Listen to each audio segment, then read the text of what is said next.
केंद्रीय कर्मचारियों के लिए एक बड़ी अच्छी गुड न्यूज है। उनकी न्यूनतम सैलरी में बड़ा इजाफा हो सकता है। असल में 8वें वेतन आयोग पर बात आगे बढ़ रही है। अगर ऐसा हुआ तो केंद्रीय कर्मचारियों की बल्ले बल्ले हो जाएगी। अब अगर 8th पे कमीशन लागू हुआ तो कितनी बढ़ेगी आपकी सैलरी, ये सब बातें जानने के लिए आपको हमारा ये वीडियो अंत तक जरूर देखना चाहिए। नमस्कार, आप देख रहे हैं लोकमत हिंदी और मैं हूं आपके साथ विशाल शर्मा। जो भी आज के डेट में सरकारी नौकरी कर रहे हैं वो बस यही जानना चाहते हैं कि आखिर 8वां पे कमीशन कब लागू होगा।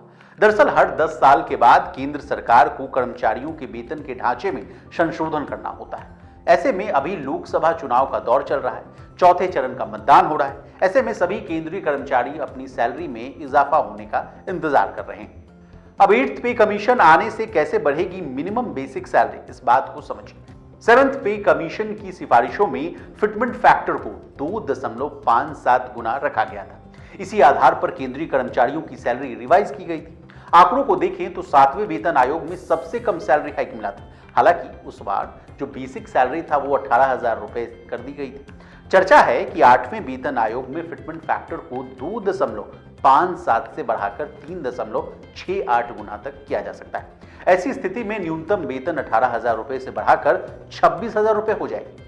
अगला सवाल आपके मन में यह आ रहा होगा कि 8वां वेतन आयोग आएगा या नहीं। तो बता दें, इसे लेकर दो अलग अलग चर्चाएं हैं। सरकारी सूत्रों की माने तो सरकार अब अगले पे कमीशन पर विचार नहीं करेगी। वहीं एक्सपर्ट्स का मानना है कि ऐसा करना संभव नहीं है।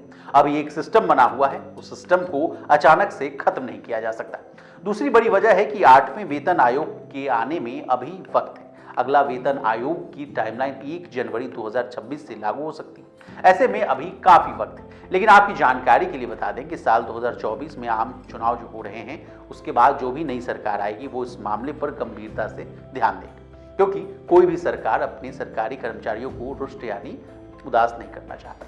अब पुराने पे कमीशन में कितनी बढ़ी थी सैलरी, इन आंकड़ों से भी खुद को अपडेट कर लीजिए।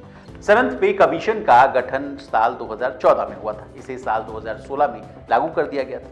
इसमें भी फिटमेंट फैक्टर को आधार मानते हुए 2.57 गुना की वृद्धि की गई, लेकिन वेतन वृद्धि जो हुई थी वो 14.29% ही हुई। हालांकि बेसिक सैलरी को बढ़ाकर 18,000 रुपए किया गया था। कर्मचारियों ने इसका विरोध जताते हुए फिटमेंट फैक्टर को बढ़ाने पर जोर दिया था, लेकिन फिलहाल ये 2.57 गुना पर ही स्थिर है। छठे पे कमीशन में क्या थी स्थिति, ये भी जानिए। 6th पे कमीशन में फिटमेंट फैक्टर को लागू कर दिया गया था। उस वक्त 1.86 गुना रखा गया था। इससे कर्मचारियों को सैलरी में सबसे बड़ा हाइक मिला था।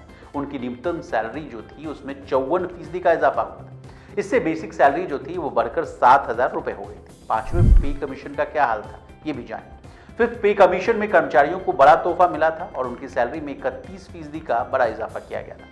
इससे उनका जो न्यूनतम वेतन था वो सीधे बढ़कर 2550 रुपए प्रति माह हो गया था। वहीं 4th पे कमीशन में जो केंद्रीय कर्मचारियों की वेतन वृद्धि थी वो 27.6% हुई थी। इससे उनका जो न्यूनतम वेतन था वो 750 रुपए तय किया गया। इसी तरह देश और दुनिया और बिजनेस जगत से जुड़ी तमाम ताजा तरीन खबरों के लिए बने रहिए हमारे साथ और देखते रहिए लोकमत हिंदी।